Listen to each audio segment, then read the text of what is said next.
Somewhere in northern Iraq, roughly 70,000 years ago, a group of Neanderthals buried one of their own with wildflowers, which is either the earliest recorded funeral in human history or the single least practical bouquet ever assembled, since the recipient was, by definition, never going to appreciate it. That skeleton is known today as Shanidar 4, and it kicked off one of the strangest ongoing arguments in anthropology. Did a species with no writing, no agriculture, and not even a permanent address actually understand death the way modern humans do?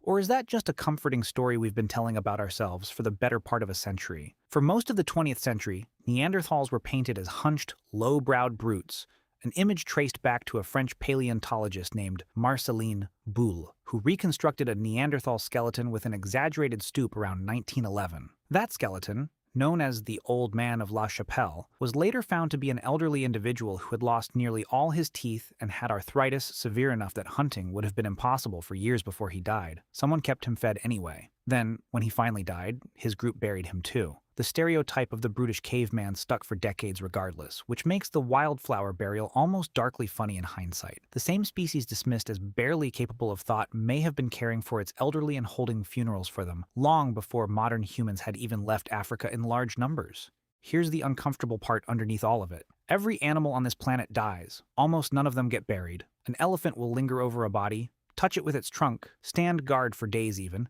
but it doesn't place that body in a hole with any apparent ceremony. Deliberate burial on the archaeological record looks like something new, something that shows up right around the time our ancestors' brains started doing something unusual. So what were they actually doing down there, in the dark, with a body in a hole in the ground? Push the timeline back further than Shanidar, and the story gets stranger. In a cave system in South Africa called Rising Star, a team led by paleoanthropologist Lee Berger found the remains of at least 15 individuals of a species called Homo naledi, packed into a chamber so narrow that reaching it today requires professional caving gear. Homo naledi had a brain roughly one-third the size of a modern human's.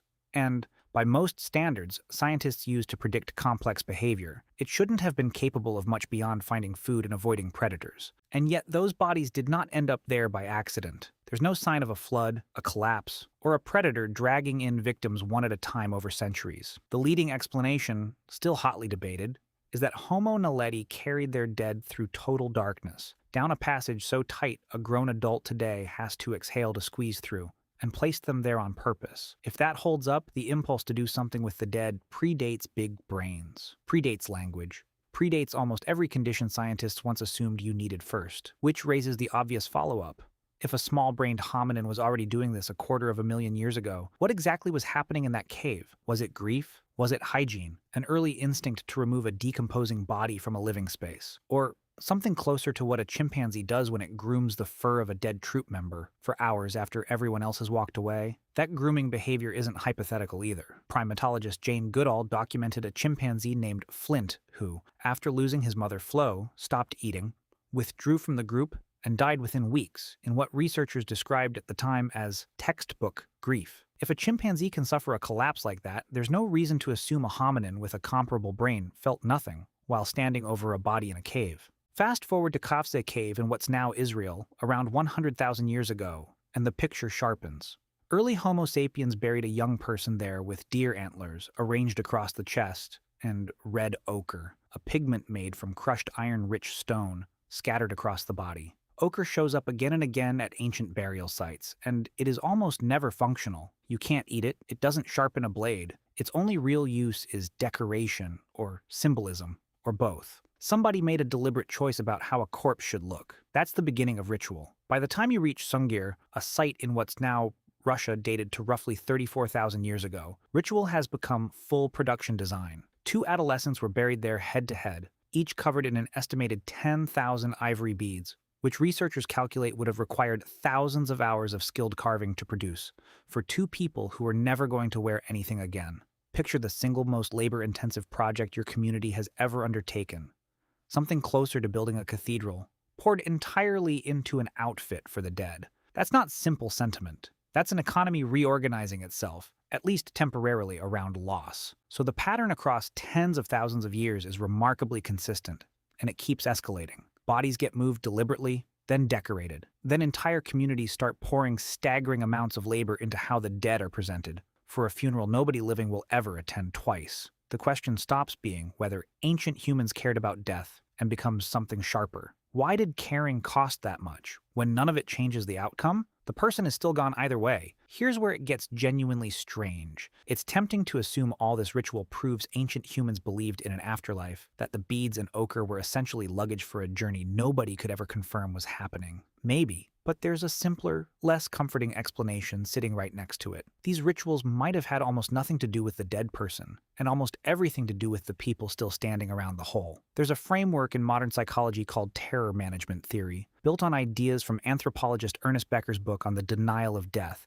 and its core claim is blunt. Humans appear to be the only animal that fully understands it is going to die, and that knowledge is so destabilizing that entire cultures organize themselves around managing it. Religion, nationalism, art, legacy, all of it functions, at least in part, as a buffer against the fact that every one of us is temporary. If that pressure exists today, there's no reason to assume it wasn't operating 70,000 years ago in a cave in northern Iraq. The flowers on Shanadar 4 may not have been a gift for the dead at all. They might be the earliest recorded instance of the living trying to convince themselves the world still made sense, and that reframes the entire Homo naledi mystery, too. A small-brained creature doesn't need abstract theology to feel the physical discomfort of a decomposing body in the middle of camp. It only needs a reason to move it somewhere else. And grief, or fear, or plain social bonding around a loss is primal enough to do that without any concept of an afterlife required. This isn't even strictly a human pattern, which makes the theory more convincing, not less. In 2018, a killer whale off Washington state, known to researchers as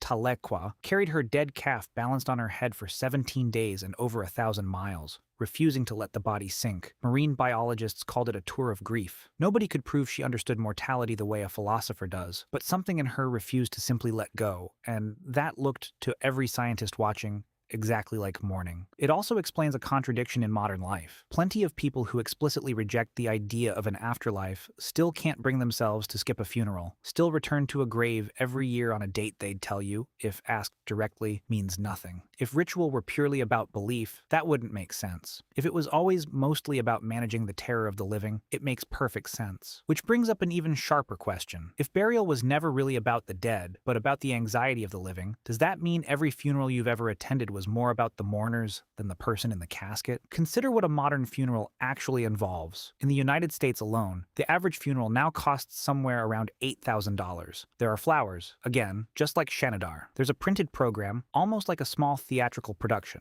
and a eulogy written and rehearsed in advance, designed to shape how a life gets remembered rather than simply reporting what happened. None of that changes anything for the person being buried. Every bit of it is for the room. The only real difference between this and Songir is printed programs instead of hand-carved ivory beads, and caskets instead of red ochre. Even the parts of modern death culture that feel entirely secular carry the exact same fingerprint. A memorial hashtag trending after a public figure dies. A candlelight vigil for a stranger nobody in the crowd actually knew personally. A musician's back catalog surging in streams the week after they pass away. Every one of those is a smaller, faster version of 10,000 ivory beads, scaled down to fit a phone screen, built by people trying to do something, anything, with a loss that otherwise has nowhere to go. None of this makes the ritual fake, or the grief performative. If anything, it makes the whole pattern more remarkable. A species with no proof of what happens after death still chooses, generation after generation, to act as though the effort matters anyway. So maybe the real discovery buried in these ancient graves isn't that our ancestors understood death better than modern humans do. It's that nobody has ever figured out how to sit with it plainly, not for 250,000 years. Instead of solving that problem, every generation has just built a slightly more elaborate way to avoid feeling it head-on. Sometimes that looks like a cave passage barely wide enough for one small body at a time. Sometimes it's 10,000 carved beads.